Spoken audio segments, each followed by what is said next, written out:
La Bible en un an. Lecture du 15 octobre. 2 Thessaloniciens, chapitre 3. Au reste, frères, priez pour nous, afin que la parole du Seigneur se répande et soit glorifiée, comme elle l'est chez vous, et afin que nous soyons délivrés des hommes méchants et pervers, car tous n'ont pas la foi. Le Seigneur est fidèle. Il vous affermira et vous préservera du malin. Nous avons à votre égard cette confiance dans le Seigneur, que vous faites et que vous ferez les choses que nous recommandons. Que le Seigneur dirige vos cœurs vers l'amour de Dieu et vers la patience de Christ. Nous vous recommandons, frères, au nom de notre Seigneur Jésus-Christ, de vous éloigner de tout frère qui vit dans le désordre, et non selon les instructions que vous avez reçues de nous. Vous savez vous-même comment il faut nous imiter, car nous n'avons pas vécu parmi vous dans le désordre. Nous n'avons mangé gratuitement le pain de personne, mais dans le travail et dans la peine. Nous avons été nuit et jour à l'œuvre pour n'être à charge à aucun de vous. Ce n'est pas que nous n'en eussions le droit, mais nous avons voulu vous donner en nous-mêmes un modèle à imiter. Car lorsque nous étions chez vous, nous vous disions expressément, si quelqu'un ne veut pas travailler, qu'il ne mange pas non plus. Nous apprenons cependant qu'il y en a parmi vous quelques-uns qui vivent dans le désordre, qui ne travaillent pas, mais qui s'occupent de futilités. Nous invitons ces gens-là et nous les exhortons par le Seigneur Jésus-Christ à manger leur propre pain en travaillant paisiblement. Pour vous, frères, ne vous lassez pas de faire le bien. Et si quelqu'un n'obéit pas à ce que nous disons par cette lettre, notez-le et n'ayez point de communication avec lui, afin qu'il éprouve de la honte. Ne le regardez pas comme un ennemi, mais avertissez-le comme un frère. Que le Seigneur de la paix vous donne lui-même la paix en tout temps, de toute manière. Que le Seigneur soit avec vous tous. Je vous salue, moi, Paul, de ma propre main. C'est là ma signature dans toutes mes lettres, c'est ainsi que j'écris. Que la grâce de notre Seigneur Jésus-Christ soit avec vous tous. Jérémie, chapitre 26. Au commencement du règne de Joachim, fils de Josias, roi de Juda, cette parole fut prononcée de la part de l'Éternel en ces mots. Ainsi parle l'Éternel. Tiens-toi dans le parvis de la maison de l'Éternel, et dis à ceux qui de toutes les villes de Juda viennent se prosterner dans la maison de l'Éternel toutes les paroles que je t'ordonne de leur dire, n'en retranche pas un mot. Peut-être écouteront-ils, et reviendront-ils chacun de leur mauvaise voie. Alors je me repentirai du mal que j'avais pensé leur faire à cause de la méchanceté de leurs actions. Tu leur diras, ainsi parle l'Éternel.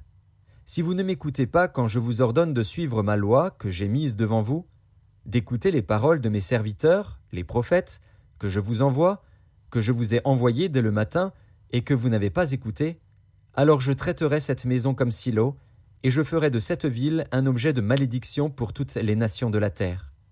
Les sacrificateurs, les prophètes et tout le peuple entendirent Jérémie prononcer ces paroles dans la maison de l'Éternel. Et comme Jérémie achevait de dire tout ce que l'Éternel lui avait ordonné de dire à tout le peuple, les sacrificateurs, les prophètes et tout le peuple se saisirent de lui en disant « Tu mourras !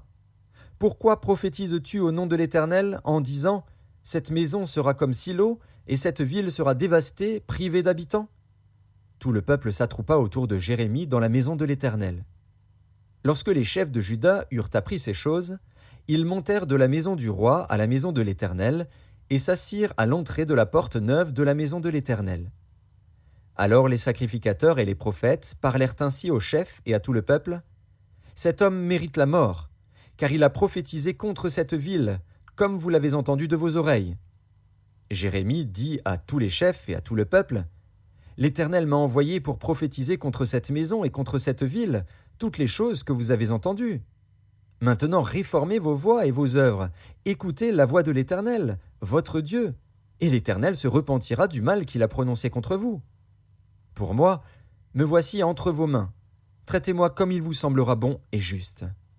Seulement sachez que, si vous me faites mourir, vous vous chargez du sang innocent, vous, cette ville et ses habitants, car l'Éternel m'a véritablement envoyé vers vous pour prononcer à vos oreilles toutes ces paroles. » Les chefs et tout le peuple dirent aux sacrificateurs et aux prophètes, « Cet homme ne mérite point la mort, car c'est au nom de l'Éternel, notre Dieu, qu'il nous a parlé. » Et quelques-uns des anciens du pays se levèrent et dirent à toute l'assemblée du peuple, « Michée, de Moréchette, prophétisait du temps d'Ézéchias, roi de Juda, et il disait à tout le peuple de Juda, « Ainsi parle l'Éternel des armées, Sion sera labouré comme un champ, Jérusalem deviendra un monceau de pierre, et la montagne de la maison une haute forêt. Ézéchias, roi de Juda, et tout Juda l'ont-ils fait mourir? Ézéchias ne craignait-il pas l'Éternel? N'implora-t-il pas l'Éternel? Alors l'Éternel se repentit du mal qu'il avait prononcé contre eux, et nous chargerions notre âme d'un si grand crime? Il y eut aussi un homme qui prophétisait au nom de l'Éternel, Uri, fils de Shemaéja, de Kirjat-Jéarim. Il prophétisa contre cette ville et contre ce pays entièrement les mêmes choses que Jérémie. Le roi Joachim, tous ses vaillants hommes et tous ses chefs entendirent ces paroles, et le roi chercha à le faire mourir. Uri, qui en fut informé, eut peur, prit la fuite et alla en Égypte. Le roi Joachim envoya des gens en Égypte, Elnathan, fils d'Akbor, et des gens avec lui en Égypte. Ils firent sortir d'Égypte Uri et l'amenèrent au roi Joachim, qui le fit mourir par l'épée et jeta son cadavre sur les sépulcres des enfants du peuple. Cependant la main d'Achikam, fils de Shaphan, fut avec Jérémie, et empêcha qu'il ne fût livré au peuple pour être mis à mort. Jérémie, chapitre 27. Au commencement du règne de Joachim, fils de Josias, roi de Juda, cette parole fut adressée à Jérémie de la part de l'Éternel, en ces mots. « Ainsi m'a parlé l'Éternel. Fais-toi des liens et des jougs, et mets-les sur ton cou. Envoie-les au roi d'Édom, au roi de Moab, au roi des enfants d'Ammon, au roi de Tyr et au roi de Sidon, par les envoyés qui sont venus à Jérusalem auprès de Sédécias, roi de Juda, et à qui tu donneras mes ordres pour leur maître, en disant « Ainsi parle l'Éternel des armées, le Dieu d'Israël. Voici ce que vous direz à vos maîtres. C'est moi qui ai fait la terre, les hommes et les animaux qui sont sur la terre, par ma grande puissance et par mon bras étendu, et je donne la terre à qui cela me plaît. Maintenant je livre tous ces pays entre les mains de Nebuchadnezzar, roi de Babylone, mon serviteur. Je lui donne aussi les animaux des champs, pour qu'ils lui soient assujettis. Toutes les nations lui seront soumises, à lui, à son fils et au fils de son fils, jusqu'à ce que le temps de son pays arrive et que des nations puissantes et de grands rois l'asservissent.